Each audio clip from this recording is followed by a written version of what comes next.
हमारा प्यारा देश भारत, इसका इतिहास ना जाने कितने रहस्यों से भरा है। भारत दुनिया के सबसे प्राचीन देशों में से एक है। इसके जैसी संस्कृति और सभ्यता किसी दूसरे देश के पास नहीं है। भारत न सिर्फ भौगोलिक और प्राकृतिक रूप से बल्कि धन और वैभव की दृष्टि से भी हमेशा से धनी रहा है। इसीलिए इसे सोने की चिड़िया कहा जाता था और इसीलिए दुनिया के बाकी दूसरे देश भारत पर बुरी नजर भी रखते हैं। समय समय पर विदेशी आक्रमणकारियों ने यहाँ आक्रमण करके यहाँ की धन संपदा को लूटा। इनमें से कुछ तो सिर्फ लूट पाट करके चले गए और कुछ यहीं पर हमेशा के लिए बस गए। ऐसे में हमारे मन में ये सवाल जरूर आता है कि आखिर भारत के बारे में सबसे पहले किस विदेशी ने पता लगाया और कैसे लगाया। आसान भाषा में हम ये भी कह सकते हैं कि जैसे अमेरिका की खोज कोलंबस ने की, उसी तरह भारत की खोज किसने की। इसके लिए तो हमें सबसे पहले ये समझना होगा कि किसी देश को खोजने का मतलब क्या होता है। ऐसा नहीं है कि खोज से पहले वो देश अस्तित्व में नहीं था। दरअसल खोज का मतलब तो ये होता है कि उस देश के बारे में पूरी दुनिया को पता लगा। हालांकि आजकल पढ़ाया जाता है कि वास्को दी गामा ने भारत की खोज की, जो कि हद दर्जे की बेवकूफी वाला बात है। जबकि बच्चों को ये पढ़ाया जाना चाहिए कि वास्को दी गामा ने यूरोप को पहली बार भारत तक पहुंचने का समुद्री मार्ग बताया। और ऐसा भी नहीं है कि वास्को दी गामा के आने से पहले कोई यूरोपीय भारत नहीं आया था। इटली जैसे यूरोपीय देश भारत से व्यापार करते थे और यहाँ से सामान खरीदकर उसे पूरे यूरोप में बेचते थे। लेकिन 1453 ईस्वी में जब तुर्कों ने कुस्तुनतुनिया यानी इस्तांबुल पर अधिकार कर लिया, तो उन्होंने यूरोप और भारत के बीच के थल मार्ग को बंद कर दिया, जहां से अभी तक व्यापार होता आ रहा था। 15वीं शताब्दी के बाद यूरोप में आर्थिक क्रांति हुई, जिसके बाद यूरोप के सभी देश पूरी दुनिया में व्यापार करके मुनाफा कमाना चाहते थे। इस समय अरब के देश भी भारत से मिर्च, मसाले आदि खरीदकर उसे यूरोप के बाजार में बेचते थे, जिससे उन्हें कई गुना मुनाफा होता था। अरब के लोग भारत के रास्तों को जानते थे, लेकिन उन्होंने यूरोप के लोगों को मार्गों के बारे में नहीं बताया। उस समय यूरोपीय लोग अरब के उस पार पूर्वी देशों के बारे में ज्यादा नहीं जानते थे। जहाँ तक सवाल भारत का है, तो इसके एक और हिमालय की ऐसी पहाड़ियाँ हैं जिसे पार करना उस दौर में नामुमकिन ही था। इसके अलावा भारत को तीन ओर से समुद्र ने घेर रखा था। ऐसे में यूरोपीय वासियों के लिए भारत पहुँचने के तीन रास्ते थे। पहला, रशिया पार करके चीन होते हुए बर्मा में पहुंचकर भारत आना, जो कि उम्मीद से कहीं ज्यादा लंबा और जोखिम भरा था। दूसरा रास्ता था अरब और ईरान को पार करके भारत पहुंचना, लेकिन ये रास्ता अरब के लोग इस्तेमाल करते थे और वो किसी और को अंदर घुसने नहीं देते थे। तीसरा रास्ता समुद्र का था, जिसमें चुनौती देने वाला सिर्फ समुद्र ही था।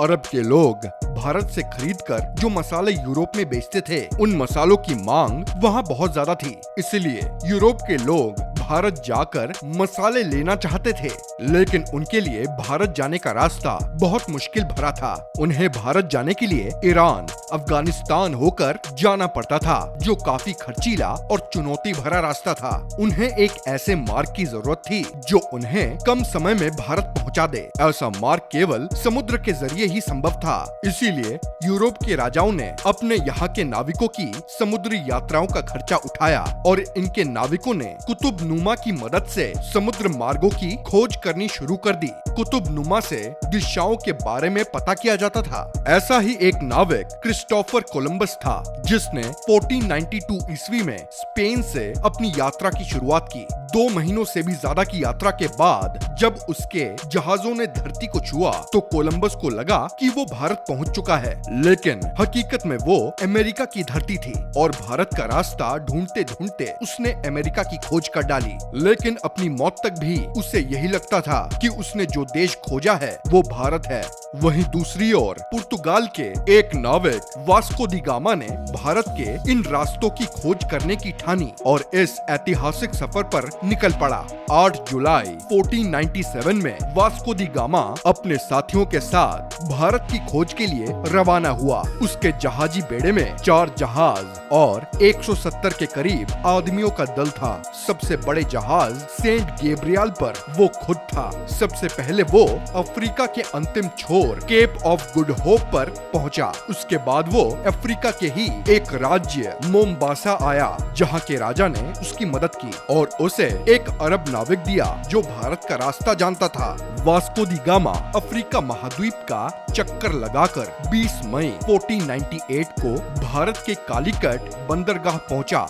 भारत की खोज का ये सफर करीब 10 महीनों का रहा। कालीकट के राजा से उसने व्यापारिक समझौते किए और कई तरह के मसाले खरीदे। वो कालीकट में 3 महीने रुका और पुर्तगाल वापस चला गया। पूरे सफर में उसके सिर्फ 55 साथी ही जिंदा वापस पुर्तगाल पहुंच सके। पुर्तगाल लौटने पर वहां उसका भव्य स्वागत किया गया। 1502 में वो पुर्तगाल की नौसेना के साथ दोबारा भारत आया। उसने रास्ते में मिले सभी भारतीय और अरबी जहाजों को लूटकर खत्म कर दिया। वास्को दी गामा ने यूरोप के लुटेरों, राजाओं और व्यापारियों के लिए एक रास्ता बना दिया था। इसके बाद भारत पर कब्जा जमाने के लिए यूरोप के कई राजाओं ने कोशिश की और समय समय पर उन्होंने यहाँ अपने गवर्नर भेजे और उन्होंने भारत के लोगों का धर्म बदलने का भी प्रयास किया। पुर्तगालियों की वजह से डच, ब्रिटिश और फ्रेंच लोग भी यहाँ आने लगे। 1615 में ब्रिटिश और 1698 में फ्रांसीसी बस्तियां भी भारत राज्यों में बसी। 1503 में वास्को दी गामा वापस पुर्तगाल लौट गया और 20 साल वहां रहने के बाद वो 1524 में फिर भारत आया ताकि पुर्तगाल के कब्जे वाले भारतीय इलाकों को अच्छे से कंट्रोल कर सके। लेकिन 24 मई 1524 को वास्को दी गामा की मौत हो गई। लिस्बन में वास्को दी गामा के नाम का एक स्मारक है। इसी जगह से उसने भारत की यात्रा शुरू की थी। पुर्तगालियों के बाद डच, अंग्रेज और फ्रांसीसियों ने भी भारत की ओर रुख करना शुरू किया। पहले तो इनका मकसद सिर्फ व्यापार करना था, लेकिन धीरे धीरे करके उन्होंने व्यापार पर एकाधिकार और भारतीय राज्यों पर अपनी सत्ता भी स्थापित करनी चाहिए, जिसके लिए इनमें आपस में बहुत से युद्ध भी हुए, जिसमें आखिरकार ब्रिटेन विजयी हुआ। तो दोस्तों, ये थी वास्को दी गामा के यूरोप से भारत के बीच समुद्री रास्ते को ढूंढने के बारे में हमारी आज की वीडियो। ये कहानी कि भारत की खोज कब हुई महज एक बेतुका सवाल है। हमारी नजर में भारत किसी की खोज का मोहताज नहीं है। इस बारे में आपकी क्या राय है, हमें कमेंट करके जरूर बताइएगा। हम उम्मीद करते हैं कि आपको ये वीडियो पसंद आई होगी। अगर वीडियो इंफॉर्मेटिव लगी हो तो इसको लाइक एंड शेयर और चैनल को सब्सक्राइब करना मत भूलिएगा। मिलते हैं आपसे अगले वीडियो में, तब तक के लिए जय हिंद।